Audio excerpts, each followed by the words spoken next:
तुम्हें शिकार क्यों करना है?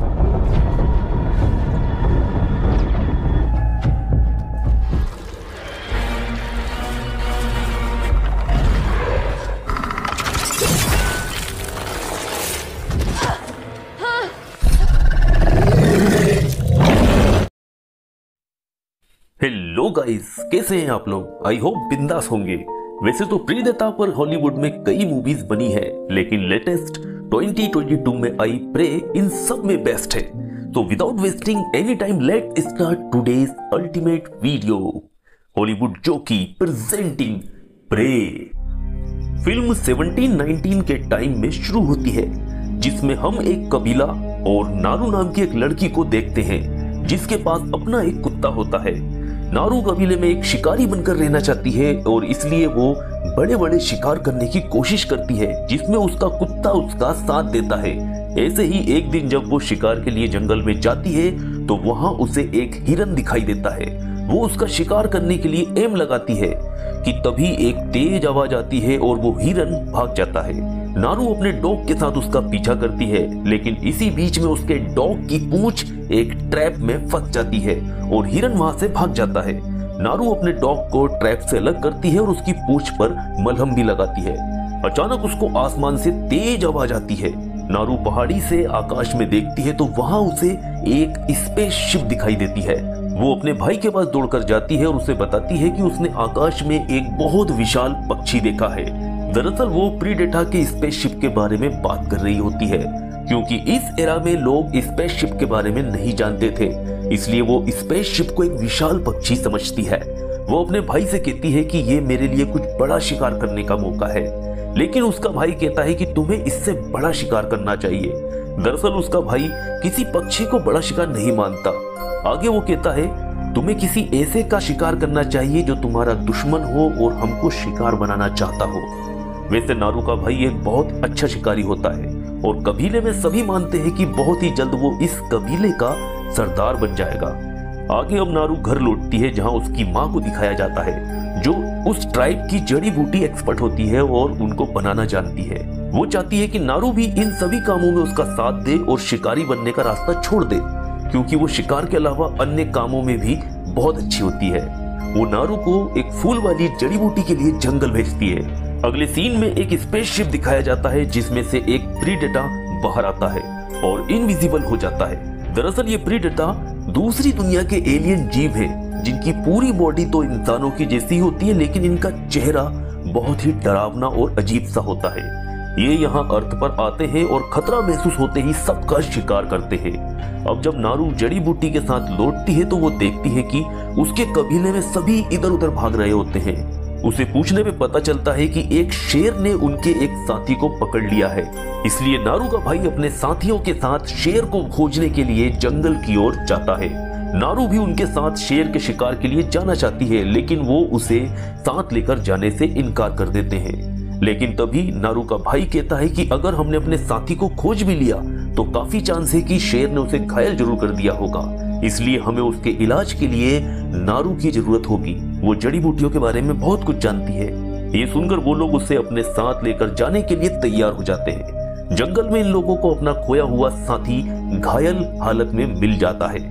नारू उसका इलाज करती है और उसके घावों पर जड़ी बूटियों का लेप लगाती है और साथ ही वो उसे एक ऑरेंज फूल खिलाती है, जिससे उसकी बॉडी का टेम्परेचर बहुत कम हो जाता है, जिससे उसका ब्लड निकलना कम हो जाता है, क्योंकि अगर उसका शरीर गर्म रहता है तो वह खून बहने से मर जाता। अब ये लोग अपने घायल साथी को वापस कबीले लेकर जाने लगते हैं, लेकिन नारू का भाई कहता है मैं तुम्हारे साथ नहीं जा रहा हूँ, मैं उस शेर को ढूंढकर खत्म करने जा रहा हूँ। नारू भी अपने भाई के साथ जाने को कहती है, लेकिन वो उसे मना कर देता है और अकेला चला जाता है। जंगल में नारू को एक सांप दिखाई देता है, जिसकी पूरी बॉडी पर स्किन नहीं होती है। दरअसल इस सांप का शिकार उस प्रेडेटर ने किया होता है। पास में ही उस प्रेडेटर के पैर का निशान बना होता है, जो काफी बड़ा होता है। पैर का निशान देखकर नारू समझ जाती है कि ये कोई बहुत बड़ा जानवर है। वो तुरंत डिसाइड करती है कि वो इस खतरे के बारे में अपने भाई को बताने जाएगी। रास्ते में उसे उसका भाई उसके एक साथी के साथ मिल जाता है। नारू उन्हें पैर के बड़े निशान के बारे में बताती है, लेकिन तभी उसका भाई बताता है कि हम शेर की गुफा के बहुत पास हैं और हमें अपने शिकार से सावधान रहना चाहिए, नहीं तो एक पल की लापरवाही से हमारी जान भी जा सकती है। नारू का भाई गुफा के पास जाता है और नारू और उसका साथी पेड़ पर इंतजार करते हैं। अचानक शेर आता है और नारू के साथ वाले व्यक्ति पर हमला करके उसे खींचकर ले जाता है और मार देता है। अब उसका अगला शिकार नारू होती है। धीरे धीरे शेर उसकी ओर बढ़ता है कि तभी नारू को जंगल में अजीब सी रेड लाइट दिखाई देती है। नारू का ध्यान भटकते ही शेर उस पर हमला कर देता है, लेकिन नारू भी बहुत तेजी से हमला करके उसे घायल कर देती है, लेकिन पेड़ से नीचे गिर जाती है और बेहोश हो जाती है। अब जब नारू को होश आता है तो वो खुद को कबीले में अपने घर पर पाती है। उसकी माँ उसे बताती है कि उसका भाई उसे यहाँ छोड़कर वापस शेर का शिकार करने चला गया है। नारू वापस जाना चाहती है, लेकिन उसकी माँ उसे आराम करने को कहती है। वहीं नारू का भाई उस शेर को मारने के बाद उसके सर के साथ कबीले में वापस आता है और उसकी बहादुरी के लिए उसे कबीले का नया सरदार बना दिया जाता है। हर कोई खुश हो जाता है क्योंकि अब खतरा खत्म हो गया था, लेकिन नारू खुश नहीं थी क्योंकि वो जानती थी कि खतरा अभी खत्म नहीं हुआ है।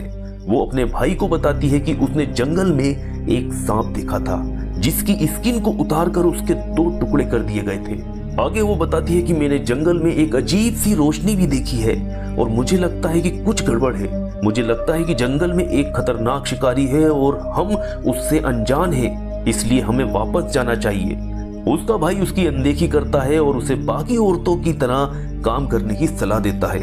अगली सुबह नारू भी कबीले की बाकी औरतों की तरह काम करने के लिए घर से बाहर निकलती है, लेकिन बाकी औरतों को देखकर उसे रियलाइज होता है कि वो बाकी औरतों की तरह काम नहीं कर सकती, क्योंकि वो तो एक शिकारी बनना चाहती है। वो वहां से जाने का फैसला लेती है और अपने डॉग के साथ वहां से जंगल में चली जाती है। यहाँ वो अपनी कुल्हाड़ी में रस्सी बांधकर प्रैक्टिस भी करती है। आगे जंगल में नारू को एक पेड़ पर हरे रंग का लिक्विड लगा मिलता है और पास में प्रीडेटा के पैर का निशान भी मिलता है। नारू डिसाइड करती है कि वो इस अजीब से जानवर के बारे में पता करेगी।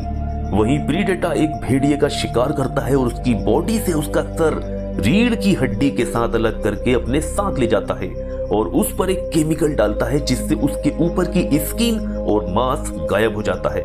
बाकी बचे हुए स्कल को वो अपने पास जीत की निशानी के तौर पर रख लेता है। वहीं नारू कुछ खरगोश का शिकार करके खाती है। अगले दिन जंगल में आगे जाने पर नारू एक मैदान में पहुंचती है जहां बहुत सारे जंगली भैंसे खून से लथपथ मरे पड़े होते हैं। इन सबकी स्किन को काट कर अलग कर दिया गया था। नारू एक भैंस की बॉडी के पास जाती है और उसके लिए दुआ मांगती है। भैंसे के पास ही उसे एक सिगरेट मिलती है जिसे वो सूंघ कर देखती है। वो समझ जाती है कि ये काम इंसानों का ही है। जंगल में और आगे जाने पर वो एक दलदल में गिर जाती है। अब वो बचने के लिए एक पेड़ पर अपनी कुल्हाड़ी फेंकती है, लेकिन उसकी कुल्हाड़ी उसमें नहीं फंसती है और वो दलदल में लगभग पूरी तरह धंस जाती है। तब वो अपने दोनों हाथों से आखिरी ट्राई मारती है, जिसमें उसकी कुल्हाड़ी सही जगह पर जाकर फंस जाती है और वो दलदल से बच जाती है। यहाँ से आगे उसे एक बहुत बड़ा भालू मिलता है जो एक दूसरे जानवर को खा रहा होता है। वो उसे छुपकर मारने के लिए तीर चलाने ही वाली होती है कि उसकी कमान टूट जाती है और भालू को नारू की स्मेल आ जाती है, जिससे वो इन पर हमला कर देता है। नारू का डॉग भालू को डाइवर्ट करके वहां से दूर तो ले जाता है, लेकिन वो भालू फिर से वापस आता है और हमला करता है।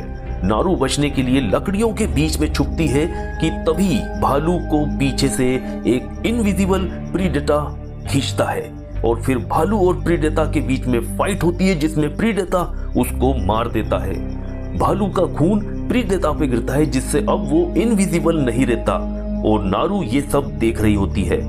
भालू के बाद अब प्रीडेटा नारू को देखता है, लेकिन नारू वहां से नदी में तैरकर अपनी जान बचाती है और जैसे तैसे जंगल पहुंचती है, जहां उसे अपने कबीले के कुछ लोग मिलते हैं जो उसे ही ढूंढने आए होते हैं। वो सभी को प्रीडेटा के बारे में बताती है, लेकिन कोई भी उसकी बात पर विश्वास नहीं करता। वो नारू को वापस चलने को कहते हैं, जिस पर वो मना कर देती है। एक लड़का उसे रोकता है, लेकिन वो उसके साथ लड़ती है, लेकिन धोखे से वो लोग उसे घायल करके पकड़ लेते हैं और उसके हाथ बांध देते हैं। बट प्रीडेटा भी वहां मौजूद होता है और इन लोगों के हाथों में हथियार देखकर हमला कर देता है। प्रीडेटा की टेक्नोलॉजी काफी ज्यादा एडवांस होती है और उसने जो मास्क पहना था वो एक हथियार की तरह काम करता है, जिससे तीर और लेजर दोनों निकलती हैं और इन सब हथियारों से प्रीडेटा इन लोगों को चुन चुन कर मार डालता है। नारू जैसे तैसे अपनी रस्सी को खोलकर वहां से भागती है और यहाँ से वो एक घास के मैदान में आ जाती है जहाँ उसे अपनी ट्राइब का एक लड़का मिलता है। दोनों घास में छुप जाते हैं, लेकिन प्रीडेटा इनकी बॉडी की गर्मी से इन दोनों को डिटेक्ट कर लेता है। नारू उसकी लेजर की लाइट देखकर समझ जाती है कि प्रीडेटा उन पर जरूर हमला करने वाला है। वो दोनों वहां से भागते हैं, लेकिन प्रीडेटा नारू के साथ वाले लड़के को मार देता है। नारू जल्दी जल्दी भागती है कि तभी उसका पैर एक ट्रैप में फंस जाता है जिसे कुछ शहरी लोगों ने लगाया होता है। प्रीडेटा जब देखता है कि वो फंस गई है तो वो वहां से चला जाता है। अब ट्रैप लगाने वाले वहां आते हैं। ये कुछ शहरी लोग थे जो जंगली भैंसों का शिकार करते थे। वो नारू को बेहोश करके अपने कैंप में ले जाते हैं। अब जब नारू को होश आता है तो वो खुद को एक सेल में बंद पाती है। इन लोगों में से एक आदमी कई लैंग्वेजेस जानता था। वो नारू से बात करता है। वो नारू से कहता है कि एक शैतान ने हमारे कई आदमियों को मारा है, क्या तुम उसके बारे में कुछ जानती हो? नारू इनकार करती है। इन लोगों ने नारू के भाई को भी पकड़ रखा होता है।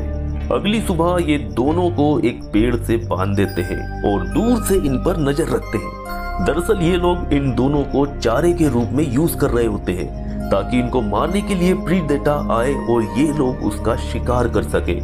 कुछ इंतजार के बाद प्रीडेटा सामने आता है।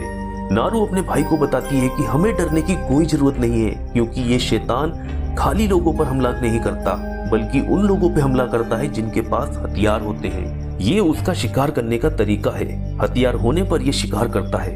प्रीडेटा जब इनके पास आता है तब उसका भी पैर ट्रैप में फंस जाता है, जिससे वो विजिबल हो जाता है और विजिबल होते ही सारे शिकारी उस पर टूट पड़ते हैं।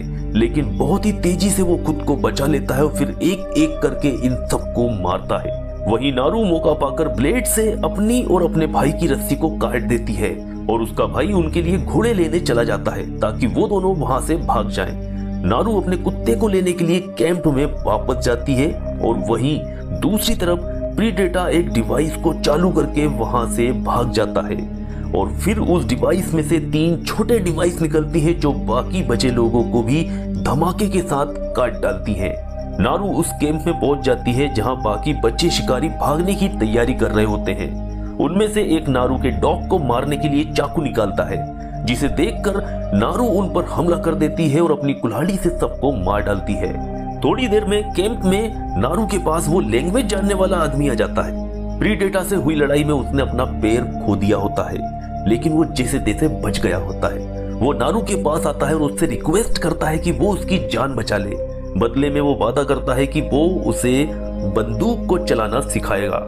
नारू मान जाती है और उसका जड़ी बूटी से ट्रीटमेंट करती है और खून रोकने के लिए उसको ऑरेंज फूल वाली जड़ी बूटी देती है, जिससे उसकी बॉडी का टेम्परेचर काफी कम हो जाता है। वो आदमी नारू को बंदूक को ऑपरेट करने का तरीका बताता है। तभी वहां पर प्रीडेटा आ जाता है। नारू जल्दी से खुद को छिपा लेती है।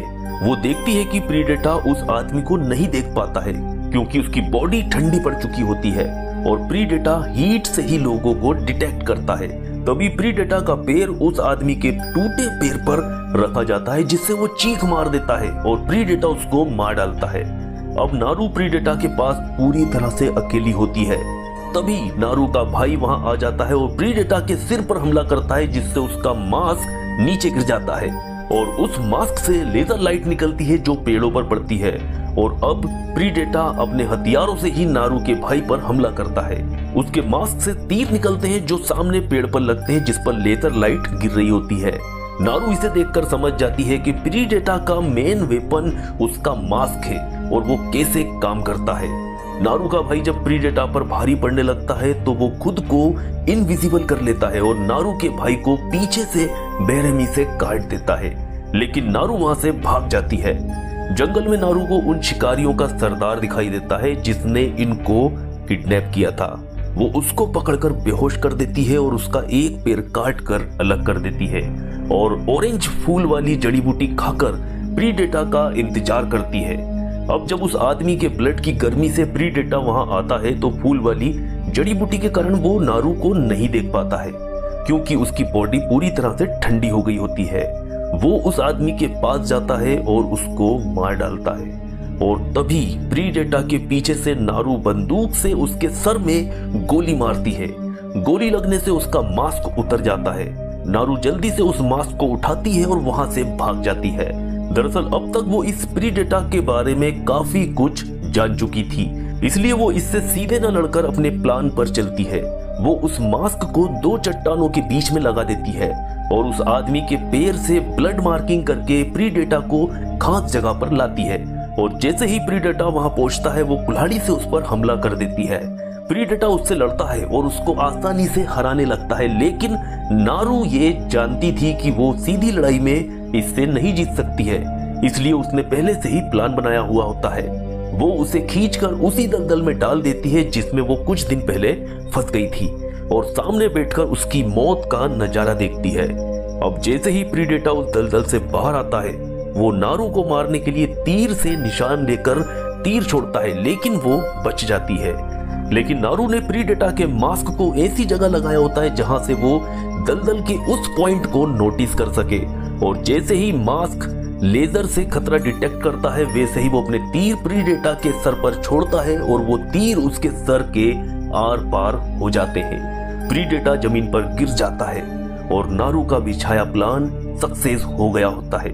नारू अपने ट्राइब स्टाइल में ऊंची आवाज के साथ अपनी विक्ट्री सेलिब्रेट करती है और आखिरकार अगली सुबह वो उस प्रीडेटा का सर और एक बंदूक लेकर कबीले में वापस पहुंचती है, जहां उसकी गजब की बहादुरी को देखकर पुराना मुखिया उसे ट्राइब का नया सरदार चुनता है। और नारू के सरदार बनते ही ट्राइब की सभी लेडीज तेज आवाज करके उसको बधाई देती है, क्योंकि नारू ने सरदार बनकर ट्राइब की सारी लेडीज को वो सम्मान दिला दिया था जिसकी वो हकदार थी, बराबरी का अधिकार।